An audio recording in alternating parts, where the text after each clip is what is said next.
Sabe aqueles textos que, ah, a gente já leu tantas vezes, especialmente os da Bíblia, que parece que já não há mais nada para descobrir? Sim, fica quase como um ruído de fundo, não é? Uma música que a gente já conhece de cor. Exato. E acontece que, segundo o autor Grant Osborne, que vai guiar a nossa conversa hoje, ler esses textos é como achar um mapa do tesouro. Claro, a gente pode ficar feliz com o que está ali, à vista, na superfície. Mas a provocação dele é: por que não pegar numa pá e começar a cavar? Exatamente. As verdadeiras riquezas estão mais fundo. E é isso que vamos tentar fazer aqui. Explorar as ferramentas para interpretar esses textos antigos de uma forma mais rica. É uma ótima analogia. Porque a primeira coisa que a gente encontra quando começa a cavar é a distância. Um filósofo, o Paul Ricoeur, chamou-lhe a distância abismal que nos separa daquele mundo antigo. Distância abismal. E soa bem pesado. O que é que cria essa distância toda? Bah, os estudiosos costumam dividi-la em 4 grandes barreiras. A primeira, claro, é o tempo. Estamos a falar de milhares de anos. Certo. A segunda é a cultura. Os costumes, a forma de pensar sobre família, honra, coisas que para nós são tipo enigmáticas. Ok. Tempo, cultura.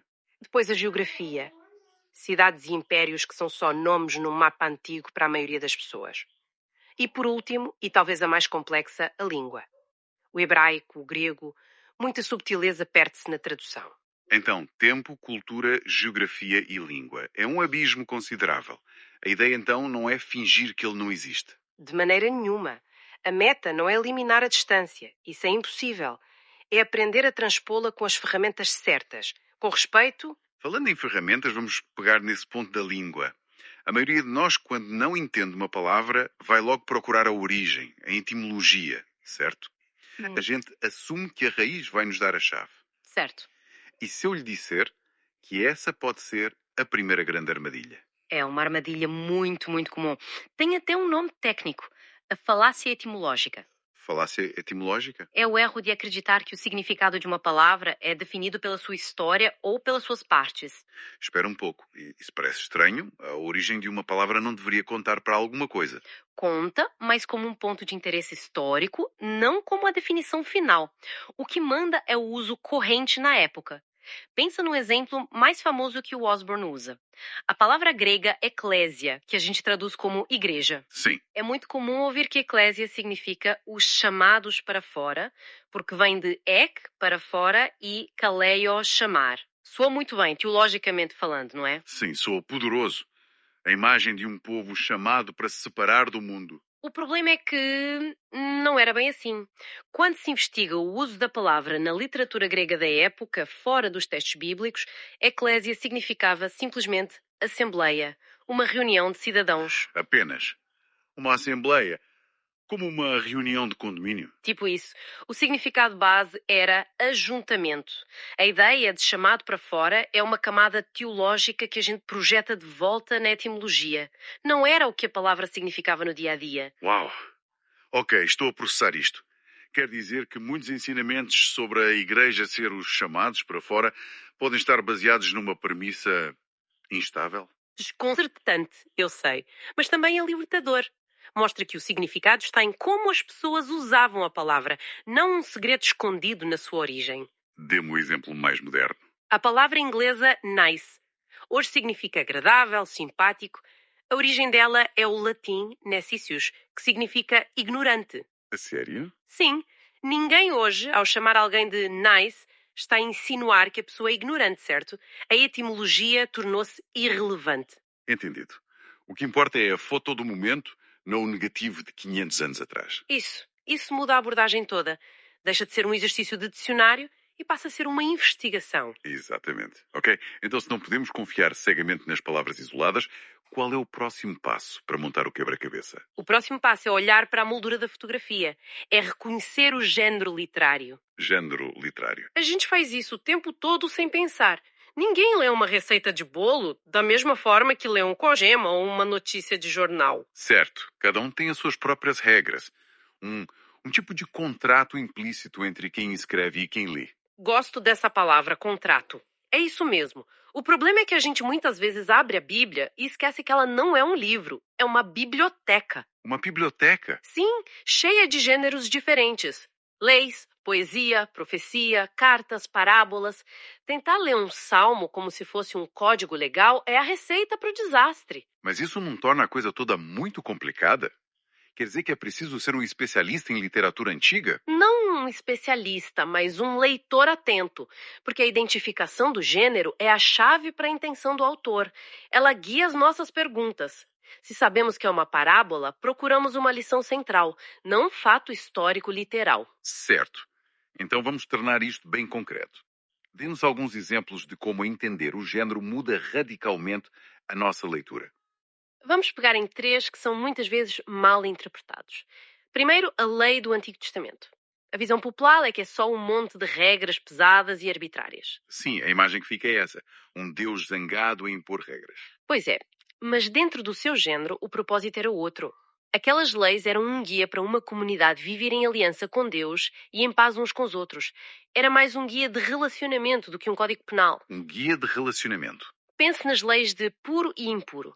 Não era sobre higiene. Eram categorias simbólicas para ensinar sobre a santidade de Deus e a identidade daquele povo.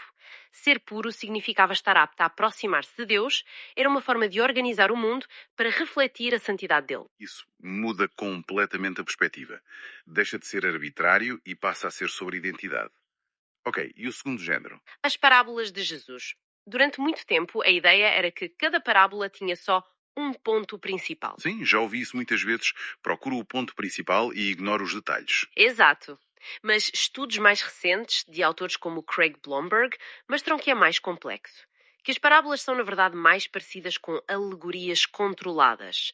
Muitas vezes há vários pontos ligados às personagens principais. Como na parábola do filho pródigo, por exemplo. É o exemplo perfeito. Se procurarmos só um ponto, talvez a gente foque no arrependimento do filho mais novo. E isso é importante. Mas não é tudo. Não é tudo. A parábola tem pelo menos 3 pontos. Primeiro, sim, a história do filho mais novo. Pecado e arrependimento.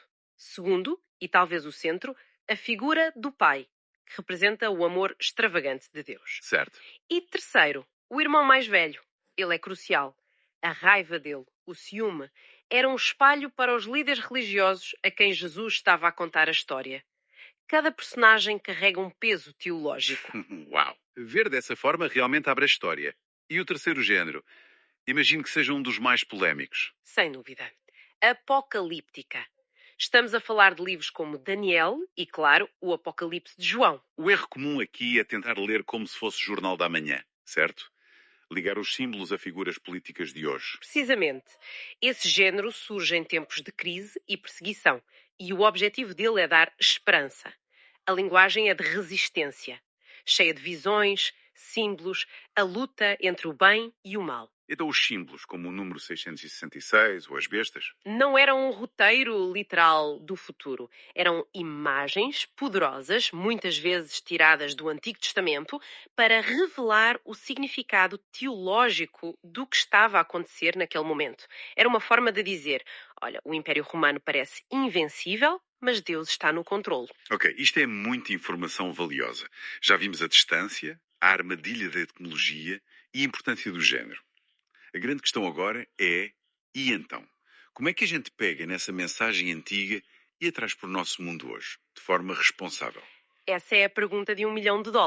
É a transição mais delicada. E aqui Osborne usa uma distinção crucial de um teórico chamado E.D. Hirsch, entre duas palavras, significado e significação. Significado e significação. Parecem a mesma coisa, mas... Mas não são. O significado é o que o autor quis comunicar à sua audiência original. E ele é singular, está fixado na história. Todo este trabalho que a gente escreveu serve para descobrir esse significado original. Certo, o que o texto significava.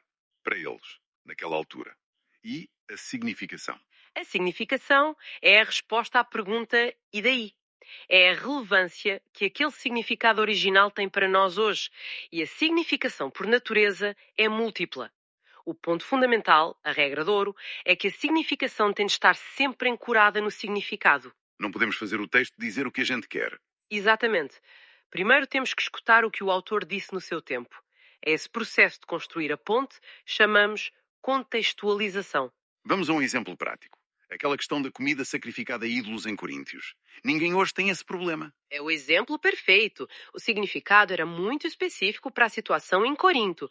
Havia cristãos que comiam aquela carne sem problemas e outros para quem isso era uma violação de consciência. E esse era o problema deles, o significado histórico. Exato. Se tentarmos aplicar isso literalmente, a passagem é inútil. Mas se cavarmos para encontrar o princípio por trás da instrução de Paulo, essa é a significação. Descobrimos algo intemporal. E qual seria esse princípio? O princípio é: a minha liberdade não deve ser usada de forma a prejudicar a fé de outra pessoa com uma consciência mais sensível.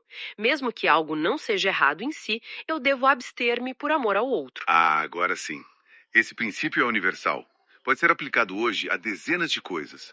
O que bebemos, o que vemos, o que publicamos nas redes sociais. Precisamente, encontramos a significação para hoje, mas de forma responsável, porque ela brotou do significado original. Não a inventamos. Que viagem! A gente começou a ver um texto antigo como algo plano e agora ele parece uma estrutura tridimensional cheia de vida. O título do livro, A Espiral Hermenêutica, faz muito mais sentido agora. Não é um processo linear. Não. É um diálogo, uma espiral. A gente chega ao texto com as nossas ideias, elas são desafiadas, e isso leva-nos a uma compreensão mais profunda, que levanta novas perguntas. Exatamente. E talvez a reflexão final seja levar essa ideia para além da Bíblia. Este processo mental de reconhecer distâncias, de procurar a intenção por trás das palavras, de identificar o gênero de uma comunicação. É uma habilidade de sobrevivência no mundo de hoje. É. Totalmente. E isto levanta uma questão provocadora para quem nos ouve. Que outras fontes na nossa vida poderiam beneficiar de uma abordagem de espiral hermenêutica? Como assim? Pensa em documentos históricos, manifestos políticos ou até nas publicações de redes sociais de tribos culturais com as quais discordamos. Quantos conflitos poderiam ser evitados se por um momento a gente parasse e tentasse primeiro entender o significado original daquilo que está a ser dito no seu contexto, antes de saltar imediatamente para a nossa significação e para o nosso julgamento?